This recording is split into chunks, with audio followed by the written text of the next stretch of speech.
The one bit of advice is that fortune favors the brave. And as long as you're not putting into any sort of risk your current income, your family, or anything like that, I think by having a new adventure, a new innovative journey, as we would say, is perfect for you. It gives you a second wind. You kind of live your life again. There are times you can have a coming of age moment. Usually it happens when you beat up a bully or save the kitten in the tree. But Devin, it can also happen in midlife, like myself. I'm almost going to be 50 years old, and I'm still going through these sort of coming of age moments at certain stages of life.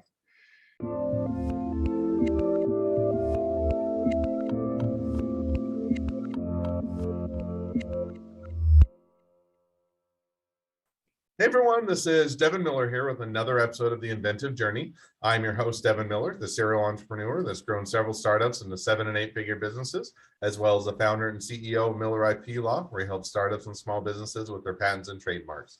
If you ever need help with yours, just go to strategymeeting.com, grab some time with us to chat, and we're always here to help.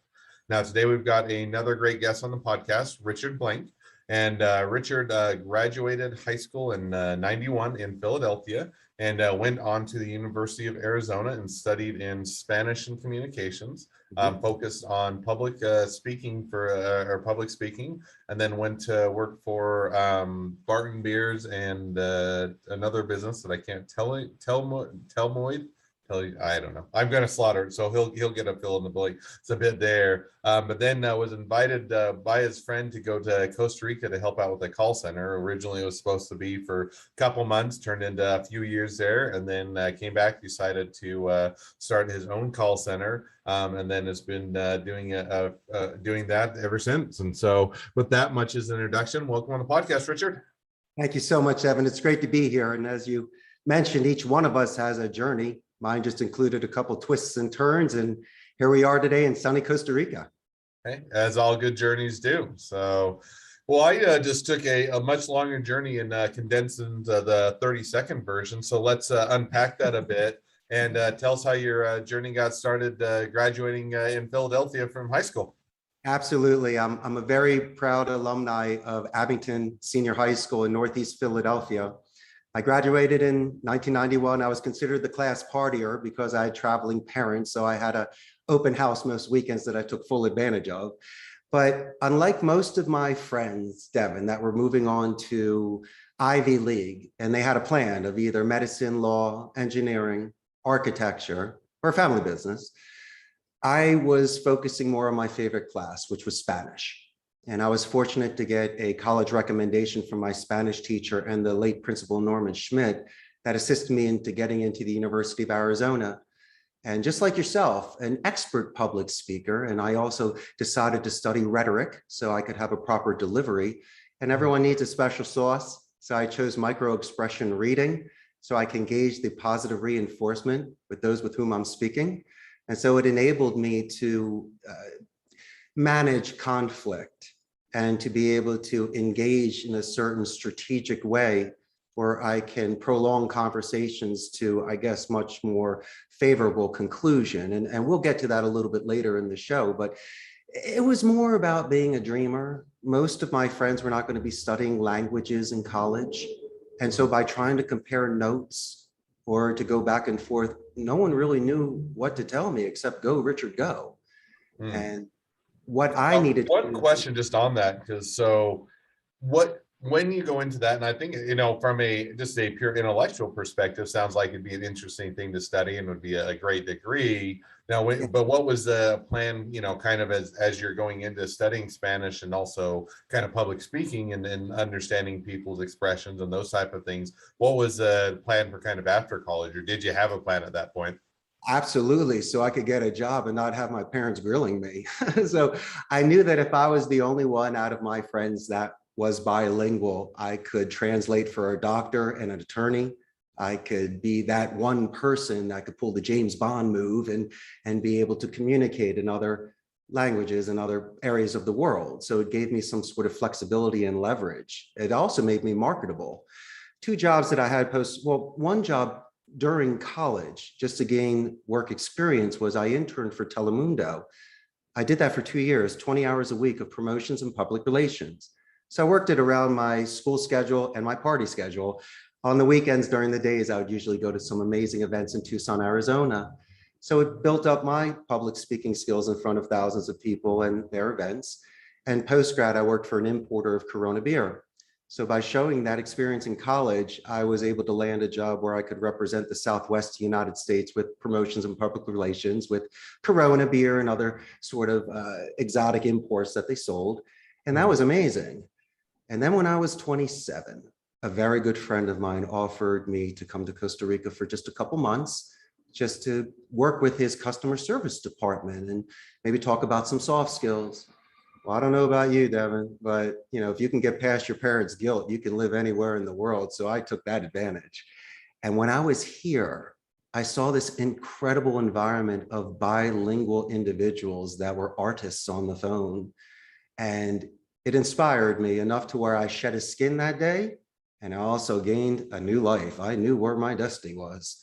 But now, before we get too much into your destiny, we'll definitely get there. But, so you were working in the States, you were working for, Telemundo, and then you worked for the beer company. Beer company. And with you doing that, a friend calls you up and says, hey, do you want to go to Costa Rica and go to a call center?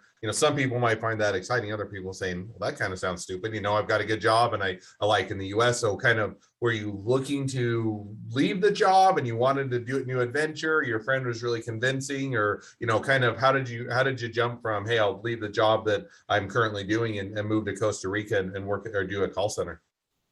And that's an amazing question. And I guess each person has their own forced march and their own destiny, their own vision quest, as we say. This is what I did know, that when this opportunity crossed my desk, this 1 in a million chance, and it was just for 2 months. So I wasn't really losing I took a vacation, or I was prepared to lose that job and find another. But I knew that by testing these waters at 27 years old, before I had a family, before I had other responsibilities, I had my one last shot at it to taste life just before I get into the grind. And so there was a lot of naysayers and great believers, which you're bringing up. It wasn't me. It was my environment of the people that said no. But in essence, Devin, they just didn't KNOW enough about where my passion was going or what my potential was. So I took this 1 in a million shot, and I knew what I was getting into. I was being a little selfish. I might have been disappointing some people that had predispositions for me, or they had certain opinions, or they wanted me to go a certain way. But this is what I did know. There's a certain thing in your heart and in your body that moves you in a direction. And I'm a firm believer, if it's with good faith and positive intentions, and if you could live with yourself, then I think your intuition is correct. And is it risk-taking? No, it's life-taking. And a lot of the times at the end, you try to explain the story because it looks so easy. But no, there was a lot of not dark moments, but lonely moments. Whereas the dreamer, you feel like you're alone because you're the only one supporting yourself. So if any opportunity comes, not just moving abroad as an expat, but if you have this situation, weigh the chances and the opportunities.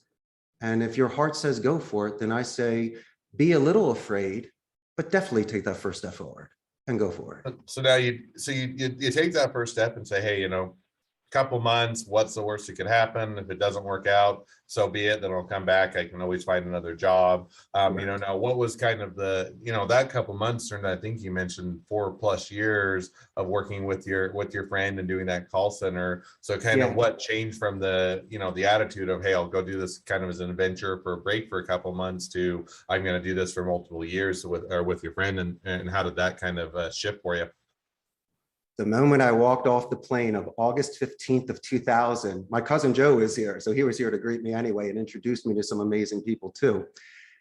I knew I was home, and I was going to almost do anything I could to stay here. And so not just working with my friend, this was an amazing opportunity. I've been here for 21 years. So I wanted to earn that position. It just wasn't a favor. So I took the 60 days very seriously of showing up on time, setting the example, not just being a good friend of the owner so he gets all the perks. No, not only could I speak their language fluently, which is an excellent first impression, but I was also showing certain sort of work ethics that I was raised with by my parents and grandparents. And I was not just an energy sucker, I was an energy giver, because English is my first language. And when these agents might need a suggestion in regards to a certain grammar tense or vocabulary word, I was the first one to make that suggestion in a positive way so they can enhance those skills for themselves and the clients. So I gained a reputation very, very fast of being an effective telemarketing teacher. So in the past 21 years, Devin, my good friend, I've trained over 10,000 local Costa Rican ticos on how to make proper phone calls, proper delivery with active listening, to repeat and confirm things with their clients. That's why Amazon is here. HP, Intel, and Oracle. Costa Rica has a very, very nice, proficient, and well-educated skill set labor force. So they were coming into me with these skills. It's just guys like you and I, we need to sometimes get rid of bad habits, or if they're novice and they're new, but with the vigor, we can mold them.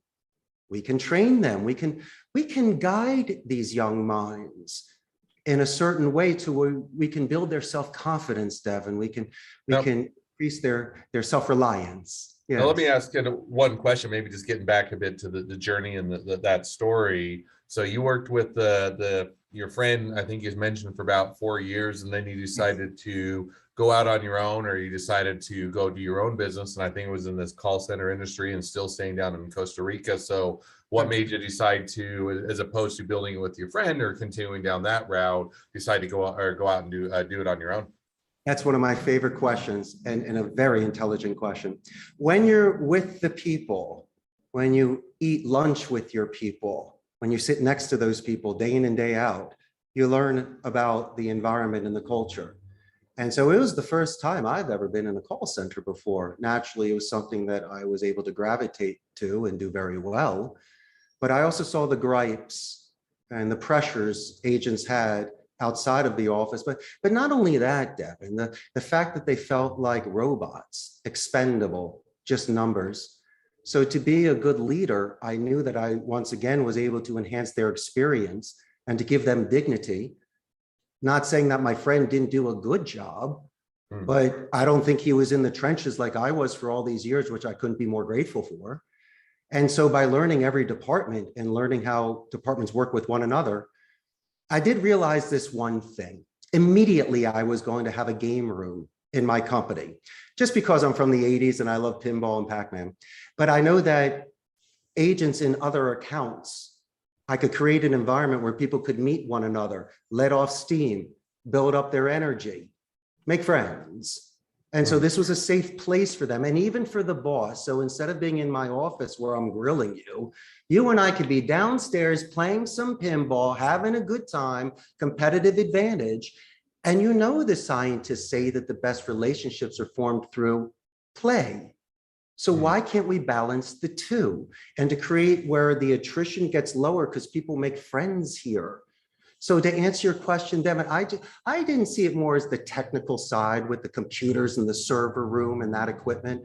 No, I saw it more on the empathetic side, on the dignity side, on the fact that I'd like to reduce their fear and let them know that an owner of a company knows your name on the first day. And most of them tell me that I'm the only one that's ever done it. Might be the only one that ever does it. But Devin, if you and I ever have the chance to walk with somebody and work with somebody, the greatest thing you and I can do from the start is to know their name and to spend that sort of time. That is what will give you the distance with these amazing individuals. So now as you decide, okay, friends not doing it bad, but I'd like to do it differently. I'd like to create a bit of a different culture and do that setup. And you decide, okay, I'm going to go set up my own call center and do my own business. How did it go? Was it a straight out of the chute, had a lot of success, had a lot of clients, was making a lot of money and all of the things that come along with it? Was it a slug and a grind, and hey, took you a long time to figure out how to do it right and implement your vision? Or kind of how did that go, and kind of how long did it take to get things up and running? I think I got very lucky in the beginning. The reason I decided to start my own company is because I wanted to make more money. And I saw that the call center industry could be extremely lucrative if you're good at it. So why don't we take the chance? Starting off, I had to do it very cautiously. So what I did was I was renting a space. There was a blended center, a mixed call center, where you could rent a station, a turnkey station. And it was almost like not an internet cafe. I mean, you could have a section of the call center, but it was pretty open. And so I was paying a couple $100 a month per station. And in the beginning, it's extremely cost effective because you have an IT department, you had security, the building rent, the furniture, sounds great. But once you start getting to a couple dozen agents, then you start breaking even. And then when you start really growing, now you're overpaying. And so I grew very fast. I started off by putting my website up October 4th of 2007, landed my first account February 6th of 2008, one seat, 50 hours. That was it. But then that month I popped a couple others. But then 3 months later in April, I was able to land a very nice size account that grew from 5 seats to 89 seats. And that really assisted me in, I guess, building some sort of capital. So after a couple of years, I was able to then rent a space, put in my own stations, buy my equipment, build the server room, so then I could have a controlled environment where it's not blended. That took about 6 years to have enough money to then be able to build a building, a 3-story building where I can put 300 agents. And so I was never a big believer in taking a loan out, a mortgage, or things like that. As my great grandfather told me, if you don't have the cash for it, you don't pay for it. And so I did things very slow and steady and extremely conservative. And it might have not been the fastest way to grow, but in my mind, I could sleep at night, knowing if worst case scenario, at least I own the land that the building is on and I don't have to give it back. But you need to have endurance, and there's going to be a lot of times you're going to get knocked down. I think one of the worst things you could ever do is put all your eggs in one basket. As much as I want to get as much business as I can, I also have to play the odds and see what comes in. But there was a certain time when your buddy here got pretty low on seats because I lost a very large account and I had to build myself back up. So as much as I didn't want to go through that, it also shows true character when someone goes through tough times. I didn't point fingers. I didn't yell at people. I didn't kick puppies. What I was doing was looking in the mirror and just being realistic with myself. But then again, you know what, Devin, regardless of anything, if I had a run that only lasted one day and I just had that one seat for 50 hours and it ended after that, I could have always lived with myself because I created something from nothing. I believed in myself, that made it work. You know, I was just new in the business. But I did know this, when there's no surprises with your clients and you make certain suggestions just because you're an expert and you know what you're talking about, as much as they're a naysayer, you sometimes have to be very clear on their expectations, what's realistic, what we can agree upon, what's time frame oriented. And as long as I can have that sort of base relationship with a client, we can have a very, very nice time together. So now you've been doing the call center since you started out for how long? I've been in the industry 21 years, have my own center for 14 years. So now we kind of heard the beginning. Now catch us up. So over that 14 years, as you've been building your call center, you've had, you know, those ups and downs where, as you mentioned, you get the clients and it's great, and you have the big account, and you also sometimes lose those clients and you lose the account and you have to adjust and you have to let people go, or things slow down, or you have to figure out how to make that up. Kind of over that 14 years, catch us up to how it's gone and where things at today. Well, COVID definitely made a huge difference. There's two things that I saw. A lot of the times the people relied on a call center because of our internet redundancy, backup generators, and on-site IT support. So now most of the people are working from home, which is fine, because if they have a certain work environment, they save time, money, more time with their family. Their metrics are great. They're in better moods. The only thing we miss is that camaraderie when people are together. So that was the sort of environment we had. And I believe we lost a little bit of our essence there. It's more of a print instead of a painting. Because when you have a floor of hundreds of people that are high-fiving, you feed off of that energy. So that's just one thing I've noticed as a difference. But also as well with with the virus, they said that we could only have 50% of our staff here. And so I chose to have about 20% of total staff. And these are the agents that do PCI compliance because of credit cards or sensitive information. These are also onboarding brand new agents just because I want them to learn our culture and we can guide them before sending them home. And sometimes, Devin, is for people that have an emergency with their equipment at home and they just can be here in a half an hour and on a turnkey station. So until they expand it to 100%, which we probably will never go back to anyway, because people want to work from home, we want to make sure that there's that flexibility for the agent and for the client. So those are the sort of things we're dealing with. Attrition is big. If I may share a topic, because I do compete with Amazon. They have 10,000 agents here, and I usually lose people through a natural attrition. I will lose them because of the distance from their home to work, a schedule, their boyfriend or girlfriend may be working there, and sometimes it is money. But very rarely, and I'm sure you experience the same, no one's really going to walk out of my building and say, I'm quitting because Richard Blank defaced me on the floor. He made me feel bad. He didn't care. That's the last thing they're going to say. I am going to do my best to have them be in my environment. If something happens naturally because the big boy is dangling that in front of them, how about this? As we spoke earlier, well, then I'm the only boss that ever knew your name. At least I'll hold that with pride. And Amazon will beat me all day, every day. But Richard Blank played pinball with you, knew you, trained you a couple hours, and wished you well. And that, my friend, is why I can hold my head up high if somebody happens to leave me because of those things. No, and I think that that definitely makes sense. And, you know, it is always competing, figuring out how you can differentiate yourself and how you can set your business apart, and how you establish those relationships can definitely be impactful. So, well, now as we've kind of reached a bit of the present day of your journey, a great time to transition to the two questions I always ask at the end of each episode. So we'll jump to those now. First question I always ask is, along your journey, what was the worst business decision you ever made? What did you learn from it? As I had mentioned earlier, putting all of your eggs in one basket. You could be riding high, you could be, you know, champagne and roses.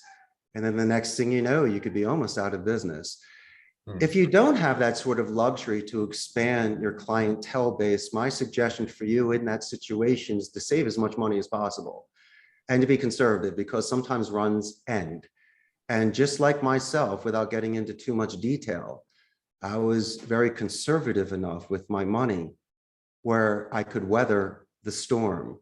And the storm almost lasted an entire year, but I was not going to go out of business. I like acorns for wintertime. And as my grandparents taught me about not wasting your food and not spending things you don't need on, and they used to buy me toys, but they didn't need to buy me 5 toys. You know, it's the kind of thing where we could treat ourselves, but we don't need to overdo it.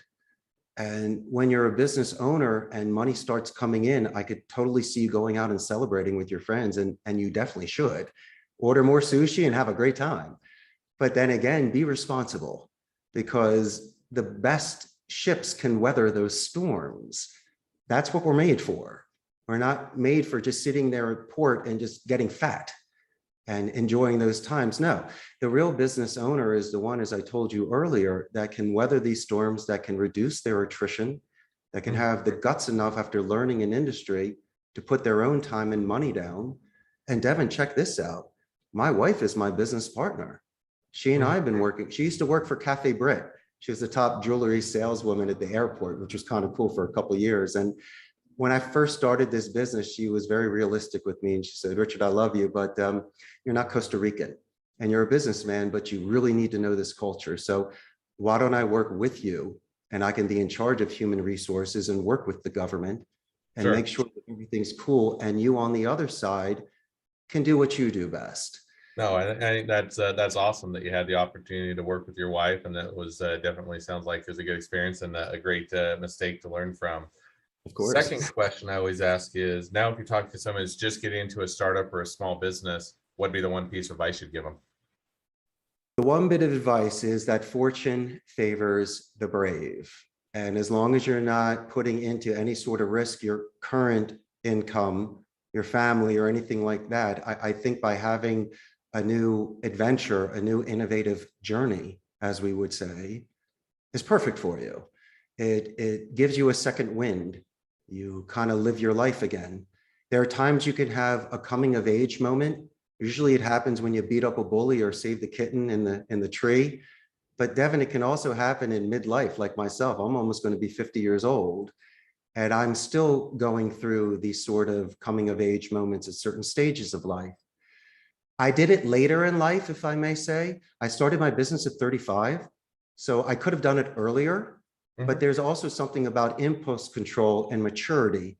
As much as you would have loved me, you might have not done business with me because I don't think I was ready at that time. I was just an excellent communicator. And being 35 and wanting to make that money and knowing that it's time, then I realized it was that stage to stop playing games and to work sometimes 80 hours so you don't need to work 40.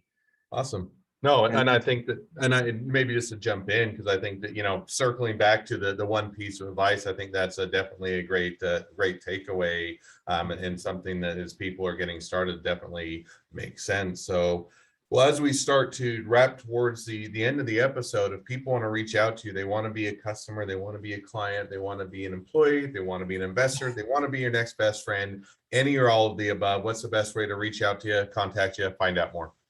My first suggestion is to buy a first class ticket and fly down here so you can come visit me. But until that time, you can contact me at 888-271-6750. I'd be more than happy to go over a script with you for free just to see what you guys are doing. You could also send me an email, ceo@costaricascallcenter.com. And if you're on Facebook, visit our Facebook page. You could get a real good pulse on the call center industry in Costa Rica and the kind of fun stuff people are doing after work. And I couldn't thank you enough, Devin, for your time. I really had a wonderful journey today with you and your audience, and I couldn't be more appreciative. Okay, well, thank you for coming on. It's been it's been a pleasure. Now, for all of you that are listeners, if you have your own journey to tell and you'd like to be a guest on the podcast, we'd love to have you. So just go to inventiveguest.com, apply to be on the show. Couple more things as listeners, make sure to click share, subscribe, leave us a review, because we want to make sure that everyone finds out about all these awesome journeys. And last but not least, if you ever need help with your patents, your trademarks, or anything else with your startup or your small business, just go to strategymeeting.com, grab some time with us to chat, and we're always here to help. Thank you again, Richard, and what's the next leg of your journey? Even better than the last. Thank you so much. Bye-bye now.